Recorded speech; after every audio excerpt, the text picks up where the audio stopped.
Bab 21. Fadli dan Zaid berdiri di depan gerbang emas istana itu.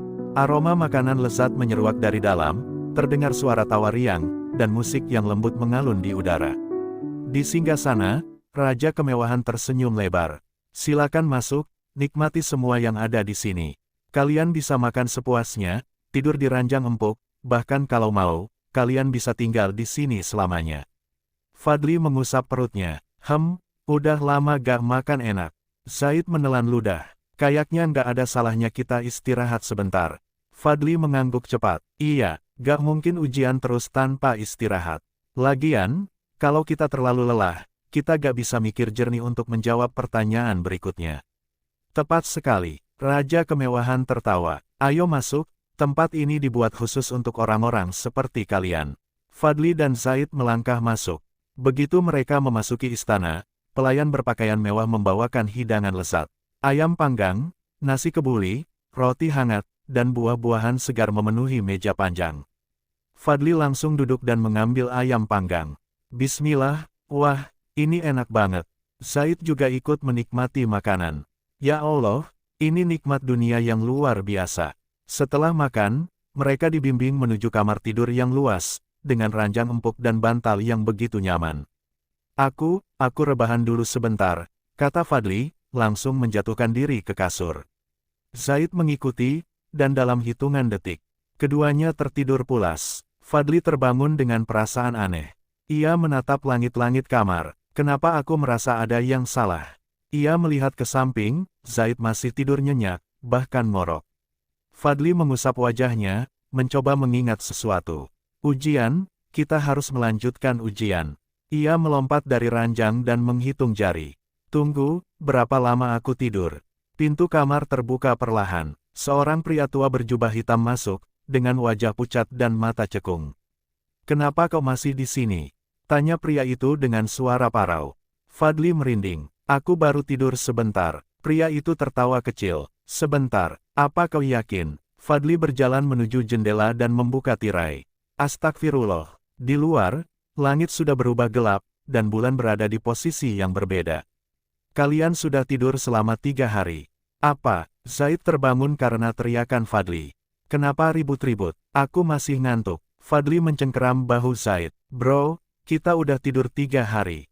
Hah, tapi rasanya baru sebentar. Pria berjubah hitam mendekat. Begitulah istana ini. Semakin lama kalian tinggal, semakin kalian akan melupakan tujuan kalian.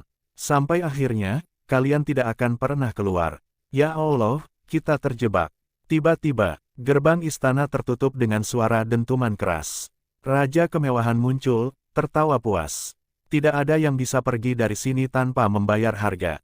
Harga, ya, jika kalian ingin pergi, kalian harus menjawab pertanyaanku. Fadli dan Zaid saling berpandangan.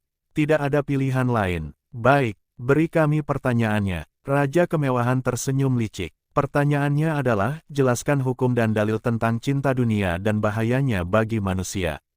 Pertanyaan keempat, bahaya cinta dunia. Fadli menarik napas dalam. Aku tahu jawabannya. Ia mulai menjelaskan, cinta dunia yang berlebihan bisa menyesatkan manusia. Dalam hadis, Rasulullah Shallallahu Alaihi Wasallam bersabda, cinta dunia adalah sumber segala kesalahan. Baihaqi, Zaid menambahkan, dalam Al-Quran, Allah berfirman dalam surah Al-Hadid ayat 20, ketahuilah bahwa kehidupan dunia hanyalah permainan, senda gurau, perhiasan, dan saling bermegah-megahan serta berlomba dalam kekayaan dan anak keturunan. Raja Kemewahan menyipitkan mata. Jawaban kalian benar, tapi aku belum puas. Masih kurang. Fadli berpikir cepat. Apalagi yang bisa menjawab pertanyaan ini? Tiba-tiba, ia teringat sesuatu. Dunia ini ibarat air laut, kata Fadli. Semakin kita meminumnya, semakin kita haus. Dan jika kita tidak tahu kapan harus berhenti, kita akan tenggelam di dalamnya. Raja Kemewahan membeku. Matanya membesar. Tidak, TIDAKKK. Tiba-tiba, istana mulai runtuh. Ayo lari, teriak Fadli. Mereka berlari ke arah gerbang, yang perlahan terbuka kembali. Ayo, sebelum terlambat. Fadli dan Zaid berhasil keluar, tepat sebelum istana hancur menjadi debu. Mereka terengah-engah, menatap istana yang kini hilang tanpa jejak. Zaid menatap Fadli. Ya Allah, kita hampir selamanya terjebak di dalam. Fadli mengangguk lemah. Ini pelajaran besar, kita gak boleh terlalu nyaman dengan dunia, sampai lupa tujuan utama kita. Tiba-tiba, dari langit, sebuah hadiah jatuh di hadapan mereka. Sebuah gulungan kertas kuno dengan tulisan emas. Fadli membukanya dan membaca. Pelajaran keempat, kesederhanaan adalah kunci kebijaksanaan. Mereka berdua terdiam, merenungkan maknanya. Lalu, mereka melanjutkan perjalanan ke ujian berikutnya. Bab 22, Fadli dan Zaid berjalan menyusuri lorong panjang, dindingnya dihiasi ukiran-ukiran Arab klasik yang tampak hidup dalam cahaya lilin redup. Di ujung lorong, mereka berhenti di depan sebuah gerbang besar berwarna kuning kemasan. Gerbang ini, Zaid menyentuhnya perlahan. Kenapa tertutup rapat? Fadli mengamati tulisan di atasnya. Hanya mereka yang memahami rahasia ilmu yang bisa melewati. Rahasia ilmu, apa maksudnya? Gumam Fadli. Tiba-tiba, dum, suara guntur bergemuruh, dan lorong di belakang mereka tertutup batu besar. Astagfirullah. Fadli melompat mundur. Kita terjebak. Tiba-tiba, di depan mereka, muncul sosok misterius. Seorang pria berjubah hitam dengan topeng perak menatap mereka tajam. Hanya satu dari kalian yang boleh melanjutkan. Fadli dan Zaid saling berpandangan, kaget. Maksudmu apa? Tanya Zaid. Pria bertopeng itu tersenyum dingin. Kalian harus berduel. Yang menang akan melanjutkan, yang kalah akan tetap di sini selamanya. Apa? Suasana langsung menegang. Zaid mengepalkan tangan. Ini jebakan. Kita seharusnya tidak bertarung satu sama lain. Fadli mengangguk. Betul, Islam mengajarkan persaudaraan, bukan persaingan yang menghancurkan. Pria bertopeng itu tertawa pelan. Baiklah, kalau begitu, jawab pertanyaanku. Pertanyaan kelima, ilmu yang benar. Apakah lebih utama, orang yang berilmu atau orang yang beribadah? Fadli terdiam sejenak. Kalau dipikir-pikir, ibadah itu penting. Tapi tanpa ilmu, ibadah bisa salah. Zaid mengangguk cepat. Benar, dalam hadis, Rasulullah Shallallahu Alaihi Wasallam bersabda, keutamaan orang berilmu dibanding ahli ibadah seperti keutamaan bulan dibanding bintang-bintang. Hari, Abu Daud. Fadli tersenyum. Itu dia, ilmu lebih utama, karena ilmu yang benar akan membimbing ibadah menjadi benar. Pria bertopeng itu terdiam, lalu mengangguk. Jawaban kalian benar, tapi, apakah kalian siap membuktikannya? Tiba-tiba, tanah di bawah kaki mereka bergetar. Gerbang kuning terbuka perlahan, memperlihatkan ruangan luas penuh kitab-kitab berserakan. Di tengahnya, ada makhluk raksasa berbadan hitam dengan mata merah menyala. Kalian ingin menemukan kebenaran, maka hadapi aku. Fadli melangkah mundur. Ya Allah, kita harus lawan itu. Zaid menarik napas dalam. Kalau kita ingin lulus, kita harus melewati ini. Makhluk itu menerjang ke arah mereka dengan suara menggelegar. DAPP. Fadli dan Zaid menghindar ke samping. Apa yang harus kita lakukan? Teriak Fadli. Tiba-tiba, ia melihat sebuah kitab besar bersinar di sudut ruangan.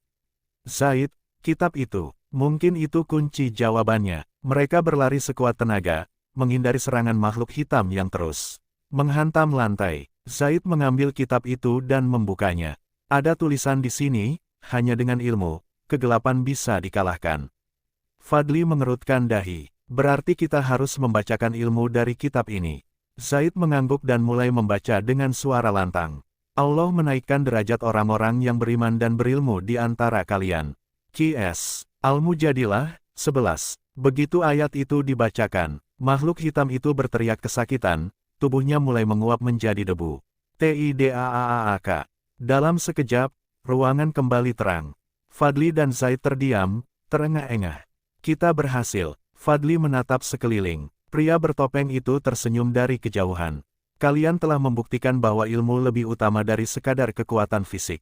Maka, kalian berhak melanjutkan perjalanan. Dari langit, sebuah hadiah jatuh. Sebuah pena emas, dengan tulisan kecil di atasnya. Pelajaran kelima, ilmu adalah cahaya yang membimbing kebenaran. Fadli mengangkat pena itu. Aku merasa, semakin dekat dengan jawaban akhir. Zaid mengangguk. Ayo lanjutkan. Kita masih punya banyak ujian yang harus dilewati. Mereka berdua melangkah ke depan, menuju perjalanan berikutnya. Bab 23, Fadli dan Zaid melangkah keluar dari ruangan ujian, melewati gerbang kuning yang kini perlahan menghilang dalam kabut emas. Di depan mereka, hamparan pasar yang luas terbentang. Tidak seperti tempat-tempat sebelumnya yang terasa menegangkan, suasana di sini sangat meriah. Aroma makanan lezat menyeruak di udara. Ada pedagang yang menjajakan buah-buahan segar, ada yang menjual pakaian mewah berkilauan, ada juga yang menampilkan pertunjukan sulap yang menakjubkan. Fadli menelan ludah. Zaid, aku lapar. Zaid mengerutkan dahi. Aku juga, tapi kita harus tetap fokus. Ini pasti bagian dari ujian. Tiba-tiba, selamat datang di pasar surga. Seorang pria berpakaian serba putih, dengan senyum ramah, menyambut mereka. Di sini, semua yang kalian inginkan tersedia. Dan yang lebih menyenangkan, semuanya gratis. Fadli membelalakkan mata. Gratis. Wah, ini kesempatan emas. Zaid menahan lengan Fadli. Jangan gegabah. Gratis itu belum tentu baik. Mungkin ada sesuatu yang tersembunyi. Pria itu tertawa lembut. Jangan khawatir. Ini semua hadiah karena kalian sudah melewati banyak ujian. Fadli mulai goyah. Di depan matanya, ada sepiring besar nasi kebuli dengan daging kambing yang menggoda. Ada juga pakaian indah yang belum pernah ia lihat sebelumnya. Mungkin, kita bisa istirahat sebentar. Zaid memandangnya tajam. Ingat, kita belum selesai. Ini mungkin jebakan. Fadli menghela napas. Iya sih, tapi perutku keroncongan. Tiba-tiba, di kejauhan terdengar suara tawa lembut. Seorang wanita berkerudung ungu, dengan senyum manis dan mata yang menggoda, menghampiri mereka. Fadli, kau pasti lelah, bukan? Duduklah sebentar, aku akan menyuapimu makanan yang lezat. Fadli terpaku. Siapa kau? Wanita itu tersenyum lembut. Aku hanya seseorang yang ingin membuatmu bahagia. Kau sudah bekerja keras, kenapa tidak menikmati hidup sedikit? Fadli mulai ragu. Zaid langsung menarik Fadli menjauh. Jangan dengarkan dia, ini bagian dari godaan. Wanita itu tertawa pelan. Zaid, kenapa kau selalu serius? Hidup itu harus dinikmati. Zaid menyipitkan mata. Kami di sini bukan untuk bersenang-senang. Kami mencari ilmu dan jalan keluar dari dunia ini. Wanita itu menghela napas. Sayang sekali, padahal aku ingin memberimu kebahagiaan. Tiba-tiba, sekeliling mereka berubah. Pasar yang tadi tampak meriah mulai memudar, berganti dengan suasana kelam.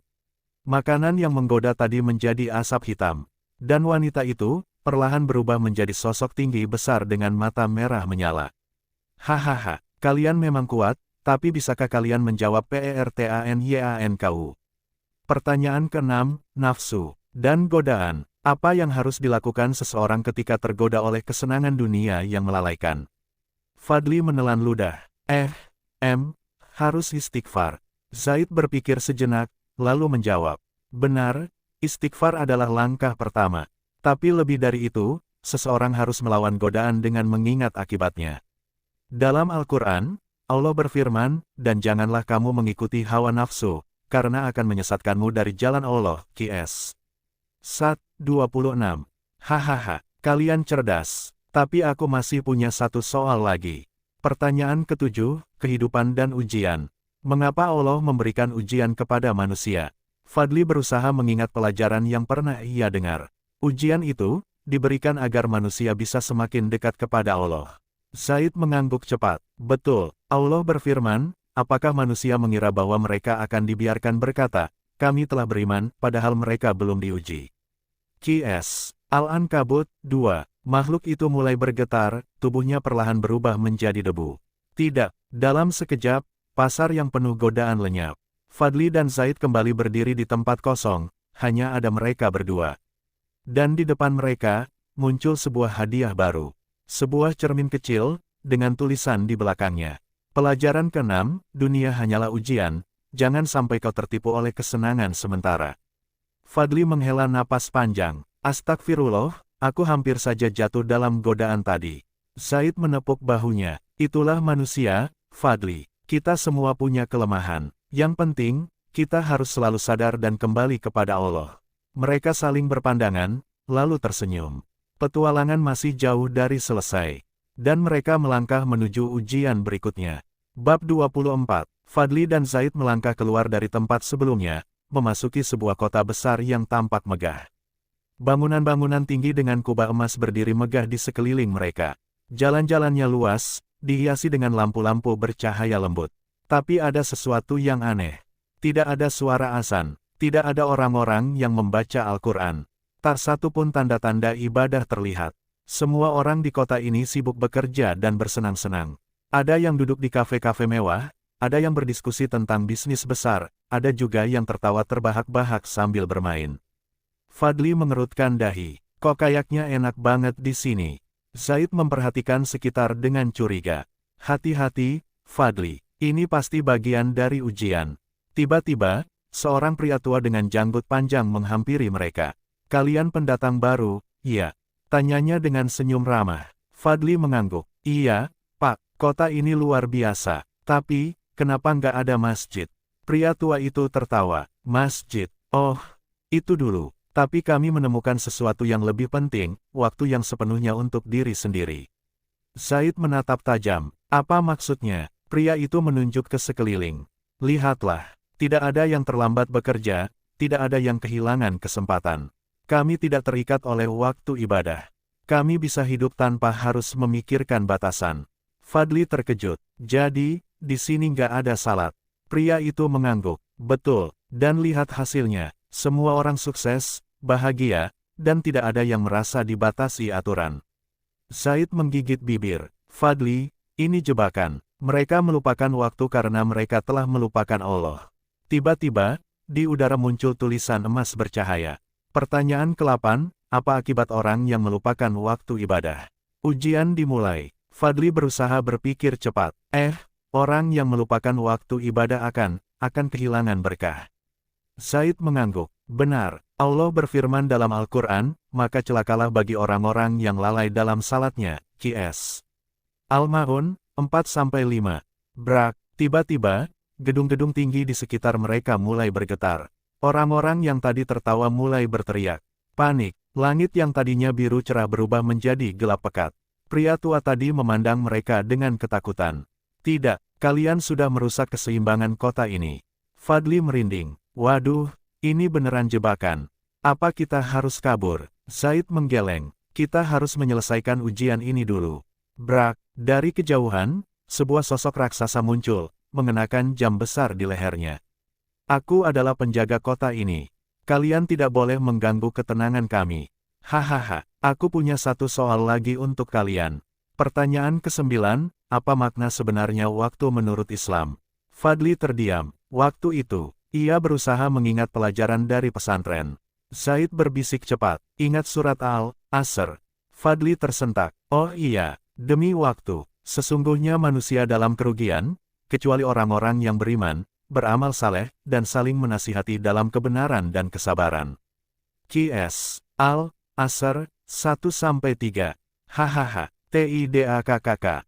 Sosok raksasa itu menghancurkan jamnya sendiri, lalu lenyap dalam asap hitam. Kota yang tadinya megah mulai runtuh. Gedung-gedungnya roboh, jalanan menghilang, dan dalam sekejap, mereka kembali berdiri di tanah kosong. Di depan mereka, sebuah hadiah baru muncul. Pelajaran ke-7, waktu adalah amanah, jangan pernah kau sia-siakan. Fadli menghela napas. Astagfirullah, hampir saja aku terpikat.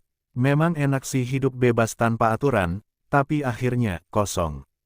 Zaid mengangguk. Benar, Fadli. Tanpa waktu yang diatur oleh Allah, manusia hanya akan tersesat dalam kesibukan yang tidak berarti. Mereka melangkah menuju gerbang baru. Petualangan masih berlanjut. Bab 25. Setelah keluar dari kota yang melupakan waktu, Fadli dan Zaid kini tiba di tempat baru yang sangat berbeda. Di hadapan mereka terbentang sebuah perpustakaan raksasa, dengan rak-rak buku yang menjulang setinggi langit. Koridor-koridornya panjang tak berujung, seolah-olah dunia ini hanyalah lautan buku. Fadli menggaruk kepala. Waduh, ini sih tempatnya ustaz-ustaz kutu buku. Zaid tertegun. Perpustakaan ini pasti menyimpan ilmu yang luar biasa. Mereka melangkah masuk. Begitu melewati gerbang, tiba-tiba pintu besar di belakang mereka menutup sendiri dengan suara menggelegar. Waduh, kita terperangkap. Fadli panik. Zaid mencoba tenang. Mungkin ini bagian dari ujian. Kita harus mencari jalan keluar. Tiba-tiba, sebuah suara berbisik di udara. Selamat datang di perpustakaan tanpa akhir. Hanya mereka yang benar-benar mencintai ilmu yang bisa keluar dari sini. Di depan mereka, sebuah meja panjang muncul, dan di atasnya ada 3 buku kuno yang berdebu. Lalu, sebuah tulisan bercahaya muncul di udara. Pertanyaan ke-10, apa yang lebih berbahaya dari kebodohan? Fadli menghela napas panjang. Yah, mana gue tahu. Kebodohan itu aja udah bahaya. Zaid menyenggol bahunya. Coba ingat pelajaran kita. Fadli menggaruk kepala. Oh, aku ingat. Yang lebih berbahaya dari kebodohan adalah merasa sudah pintar. Zaid tersenyum. Benar, karena orang yang bodoh masih bisa belajar, tapi orang yang merasa pintar akan menolak kebenaran. Buku pertama di atas meja tiba-tiba terbuka sendiri.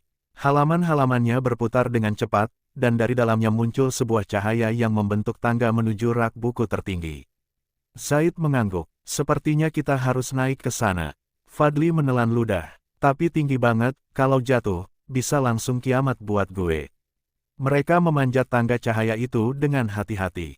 Di puncak rak buku tertinggi, mereka menemukan seorang lelaki tua berjubah putih, duduk dengan tenang sambil membaca kitab tebal. Akhirnya ada tamu yang datang, katanya sambil menutup bukunya. Fadli mengerutkan dahi. Bapak siapa? Lelaki itu tersenyum. Aku adalah penjaga ilmu. Aku di sini untuk menguji kalian. Zaid mengangguk. Hormat. Silakan, kami siap. Lelaki itu mengangkat tangannya, dan tiba-tiba sebuah papan tulis raksasa muncul di udara. Pertanyaan ke-11, apa perbedaan ilmu yang bermanfaat dan ilmu yang hanya memberatkan? Fadli mikir keras. Ilmu yang bermanfaat itu, yang bisa diamalkan. Penjaga ilmu tersenyum. Tepat, banyak orang yang tahu banyak hal, tapi tidak mengamalkannya. Itu seperti keledai yang membawa banyak buku, tapi tidak memahami isinya. Tiba-tiba, lantai di bawah mereka bergetar, dan rak-rak buku mulai bergerak sendiri. Fadli terlonjak kaget. Ini kenapa? Mau roboh? Zaid tetap tenang. Ini pasti bagian dari ujiannya. Penjaga ilmu tertawa kecil. Aku akan memberikan kalian satu pertanyaan lagi sebelum kalian bisa keluar dari perpustakaan ini. Pertanyaan ke-12. Mengapa ilmu harus diiringi dengan adab? Fadli langsung menjawab dengan percaya diri. Karena tanpa adab, ilmu jadi berbahaya. Zaid menambahkan, banyak orang pintar yang malah jadi perusak karena tidak punya akhlak. Seperti iblis, dia banyak ilmu, tapi sombong. Penjaga ilmu tertawa puas. Bagus, kalian lulus ujian ini. Tiba-tiba, sebuah pintu emas muncul di belakang mereka. Fadli tersenyum lega. Akhirnya, gue kira bakal disuruh baca semua buku di sini dulu. Mereka melangkah menuju pintu emas itu. Dan sebelum pergi, penjaga ilmu memberikan mereka sebuah hadiah. Pelajaran ke-8, ilmu tanpa adab adalah kesia-siaan. Begitu mereka melewati pintu emas, perpustakaan menghilang, dan mereka kembali ke jalan panjang menuju ujian berikutnya, bersambung.